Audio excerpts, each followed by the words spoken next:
একটা সুস্থ সমাজ করতে চান, একটা সুস্থ পরিবার, একটা সুস্থ পরিবার ছাড়া আপনি সুস্থ সমাজ করতে পারবেন না। সুস্থ পরিবার গড়ার জন্য কিছু দিক নির্দেশনা রয়েছে, দিক নির্দেশনা রয়েছে। এই দিক নির্দেশনা যদি মানতে পারি তাহলে আমরা একটা সুস্থ সমাজ পাবো এবং সুস্থ পরিবার পাবো। ওই সন্তান দ্বারা আমরা উপকৃত হবে দুনিয়া, ওই সন্তান বাবা মা খেদমত করবে, ওই সন্তান আল্লাহ ওয়ালা হবে, দিনদার হবে। এবার আসুন 11টি করণীয় আমাদের সন্তান ভূমিষ্ঠ হওয়ার পরে 11টি করণীয়, 11টা কাজ যদি আপনারা করতে পারে তাহলে কি হবে? সন্তান দ্বারা আমরা উপকৃত হবে। 1 নাম্বার হচ্ছে সন্তান যখন দুনিয়াতে আসবে, সন্তান দুনিয়াতে আসার পরে সর্বপ্রথম কাজ করতে হবে পিতামাতার। সেই কাজটা হচ্ছে ডান কানে আযান দিতে হবে, বাম কানে ইকামত দিতে হবে। ডান কানে আযান, বাম কানে ইকামত। ছেলে হোক মেয়ে হোক প্রত্যেকের এই কথা, প্রত্যেকের জন্য এটি ডান কানে আযান, বাম কানে ইকামত। ডান কানে আযান আর বাম কানে ইকামত দেওয়ার দ্বারা এই কথা আপনি বুঝাচ্ছেন, সর্বপ্রথম তার কানে এই কথাটা আপনি পৌঁছে দিচ্ছেন তাওহীদের বীজ। আল্লাহ তার কানে যখন আপনি পৌঁছাবেন, আল্লাহু আকবার, আল্লাহু আকবার, আশহাদু আল্লা ইলাহা ইল্লাল্লাহ, আশহাদু আন্না মুহাম্মাদার রাসূলুল্লাহ। ওই সন্তানের কানে যখন আপনি আযান দেন, আযান দেওয়ার সাথে সাথে সন্তানের কানের মধ্যে তাওহীদের বীজ বপন করে দিলেন। আর তাওহীদের বীজ যখন বপন করলেন, ওই সন্তানটা মৃত্যুবরণ করার সময় আল্লাহ তাআলা তার মুখ দিয়ে কালিমা নসিব করবে। সুবহানাল্লাহ। প্রথম নম্বর কাজ হচ্ছে সন্তান ভূমিষ্ঠ হওয়ার পরে আমাদের ডান কানে আযান, বাম কানে ইকামত। পুরুষ হোক মেয়ে হোক যে কেউ এটা দিতে পারে, কোনো সমস্যা।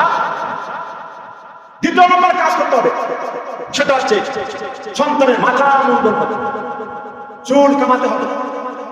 7ম দিনে তার মাথা মুন্ডা, এটা হলো 2 নম্বর কাজ। 2 নম্বর কাজ কি? সন্তানের মাথা মুন্ডাতে হবে।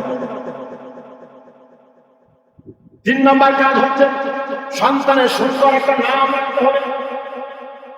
সর্বপ্রথম নাম খুঁজবে আল্লাহর নামে, আল্লাহর নামে সর্বপ্রথম নাম খুঁজবে আল্লাহর নামে। সবচেয়ে সুন্দর নাম হচ্ছে আব্দুল্লাহ। আল্লাহ আব্দুর রহমান, আব্দুল কারীম, আব্দুল সত্তার। আল্লাহ নবীদের নামে রাখবে, সাহাবাদের নামে রাখবে, ওলিদের নামে রাখবে। যদি কোনো ব্যক্তি শুধু রহমান রাখে, রহিম রাখে, তাহলে ওই নাম রাখা জায়েজ নাই। শুধু রহিম রাখা যাবে না, শুধু রহমান রাখা যাবে না, এটা আল্লাহর নাম। তার সাথে কি যুক্ত হবে? আব্দ মানে কি? বান্দা। আব্দুল্লাহ আল্লাহর বান্দা, আব্দুর রহমান রহমানের বান্দা, আব্দুর রহিম রহিমের বান্দা। এবার বলতে হবে অনেকের নাম থেকে রহিম জায়েজ নাই, এসব নাম রাখা জায়েজ না। আব্দুর রহিম রাখতে হবে। তাহলে নাম রাখতে হবে সুন্দর ইসলামিক নাম। আমাদের সমাজে অনেকের নাম রাখে বন্ধু, সন্তু, মন্টু, বন্ধু, আকাশ বাতাস পাতাল যত আছে, কত নাম অভাব, যে নামে কোনো ভিত্তি নাই ইসলামে, যে নামে মূল্য নাই, এই নাম আমরা রাখি। ইতি রাখি। ইতি কেন? জিজ্ঞাসা করো ইতি কেন রাখলো? এই সংসারটা হচ্ছে তার শেষ। এটা এখানে ইতি টানছে, নাম রাখছে কি? ঠিক আছে, ইতি নাম নাই, অভাব আছে, অভাব। এসব ইসলামী নাম। মন্টু, সেন্টু, অনেক আকাশ বাতাস পাহাড় পর্বত নদী নালা খাল বিল চাঁদ মুখ দিয়ে দায় রাখে, যে নামের সাথে ইসলামের কোনো বিনা সম্পর্ক, এসব নাম রাখা যাবে। যেমন নাম হবে তেমন কাম হবে। কাল কিয়ামতে আল্লাহ তাআলা আব্দুল্লাহ, সারা দুনিয়ার আব্দুল্লাহ দাঁড়িয়ে যাবে। আল্লাহ বলছে আমি রাখছি একজনকে, সবাইকে দাঁড়ায়, আমার নাম তো আব্দুল্লাহ, আমার নাম আব্দুল্লাহ, আমার নাম আব্দুল্লাহ। আল্লাহ বলবে বান্দা যা, সকলকে মাফ করে জান্নাতে। কারণ কিয়ামতের দিন আল্লাহ রাখবে মন্টু, এই সিন্টু খারাপ রাখবে, এরকম নাম আল্লাহ জীবনে করবে। নাম রাখতে হবে কি? সুন্দর নাম, সুন্দর নাম রাখতে হবে, ইসলামিক নাম। এটা 3 নম্বর কাজ। 4 নম্বর কাজ করতে হবে আকীকা। আকীকা করতে হবে সন্তানের। যদি কোনো কারো ছেলে সন্তান হয় তাহলে 2টা খাসি, 2টা বকরি, আর না হয় গরুতে 2 নাম, 2 অংশ। আর যদি মেয়ে হয় তাহলে 1টা বকরি কিংবা 1টা খাসি কিংবা গরুতে 1 নাম দিয়ে দিতে হবে। হাদিস শরীফে আছে, তিরমিজি শরীফে হাদিস, আল্লাহ নবী বলেন যদি কোনো পিতামাতা তার সন্তানের আকীকা দিয়ে দেয় তাহলে ওই সন্তানটা আল্লাহ তাআলা বন্ধকৃত হয়ে যায়। সুবহানাল্লাহ। ওই সন্তান কি হয়ে যায়? আল্লাহ তাআলা বন্ধক। আমরা একটা জিনিস বন্ধক রাখি না কারো কাছে, বন্ধকৃত হয়ে যায় আল্লাহ তাআলার নিকট। আমার সন্তানটা বন্ধক থাকে, সেই সন্তান কি চাঁদাবাজ হবে? সেই সন্তানকে কি হবে না? ডাকাত হবে না, চোর হবে না। সেই সন্তান হবে সুসন্তান, সেই সন্তান হবে বড় আলেম, সেই সন্তান আল্লাহ ওয়ালা। কি করতে হবে? আকিকা, আকিকা করতে হবে। মানে বিপদ আপদ থেকে সন্তান রক্ষা। অনেকে আমরা জানি আকিকা কাকে বলে, এটা আমরা জানি।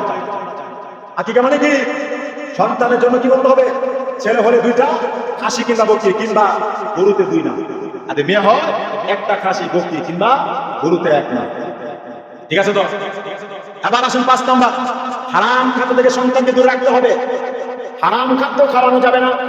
হারাম খাদ্য যে অন্তরের মধ্যে ঢুকে, যে কলমের মধ্যে ঢুকে, যে শরীরের মধ্যে ঢুকে, এই শরীরটা জান্নাতে যাবে না। আল্লাহ নবী বলেন, লা ইয়াদখুলুল জান্নাতা জাসাদুন হুদিয়া বিল হারাম। যে শরীরের মধ্যে হারাম আছে, হারাম, যে শরীরটা হারাম দ্বারা বেষ্টিত, হারাম দ্বারা গঠিত, ওই শরীরটা কোনদিন জান্নাতে যাবে না। তাহলে সন্তানকে হারাম থেকে দূরে রাখতে হবে। এটা কাজটা করতে হবে সবচেয়ে গুরুত্বপূর্ণ, সবচেয়ে বেশি কাজ করতে মা। কারণ মা খাওয়া, মা বুঝতে হবে যে হারাম না হালাল, তারপর সন্তানকে খাওয়া, সন্তানকে গড়ে তুলতে হবে।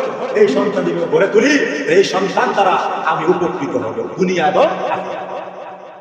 6 নম্বর কি করতে হবে? মিথ্যা পরিহার করতে হবে। সন্তানের সামনে মিথ্যা কথা বলা যাবে না। সন্তানকে মিথ্যা কথা, আমরা সন্তানকে ঘুম পাড়া, অনেক সময় সন্তানকে বলে ঘুমাও, ভাগ আসতেছে। অনেক সময় বলে হিংস্র প্রাণী আসছে, ঘুমে যা, শিয়াল আসছে, বলে কিনা? মিথ্যা না সত্য? মিথ্যা। অনেক সময় সন্তানকে ডাক দিয়ে, আসো নিয়ে যাও, নিয়ে যাও, কিন্তু হাতে কিছু নেই। এগুলো কি সত্য না মিথ্যা? মিথ্যা। হাতে আপনি কিছু না, ধোঁকা দিচ্ছে, মিথ্যা বলছে। এইসব থেকে আল্লাহ নবী বলেছেন দূরে রাখতে হবে। এক ব্যক্তি, এক মহিলা তার সন্তানকে ডাকতেছে, আসো খেজুর নিয়ে আসো, খেজুর, খেজুর। আল্লাহ নবী বলছেন, তোমার হাতে খেজুর আছে? সে বলে, হ্যাঁ আমার হাতে খেজুর আছে। বলছে, ঠিক আছে, তুমি সত্য বলছো। তুই খেজুর না থাকতো তাহলে তুই মিথ্যা বলতে থাকতো। মিথ্যা বলা কবিরা গুনাহ। এই জন্য সন্তানকে কি বলা যাবে না? মিথ্যা কথা বলা যাবে না। আমরা মিথ্যা বলে সন্তান মিথ্যা শিখে আমাদের থেকে। আমরা মিথ্যা বলি, সন্তানকে বারবার মিথ্যা বলি, বিভিন্ন পর্যায়ে মিথ্যা কথা বলি, এগুলা সন্তান শিখবে। তারপর বড় হলে বলি, সন্তান আমার কথা শুনে না, সন্তান আমার খেদমত করে না, সন্তান এটা করে না, সেটা করে না, আমার পরিচালনা ঠিক ছিল না। আমি তাকে ভুলের মধ্যে উঠাইছি, ভুলের মধ্য থেকে তাকে বড় করছি, এখন তার থেকে আমি খেদমতের আশা কি করে? তাহলে 6 নম্বর কাজ কি করতে হবে? মিথ্যা পরিহার। মিথ্যা পরিহার করতে হবে।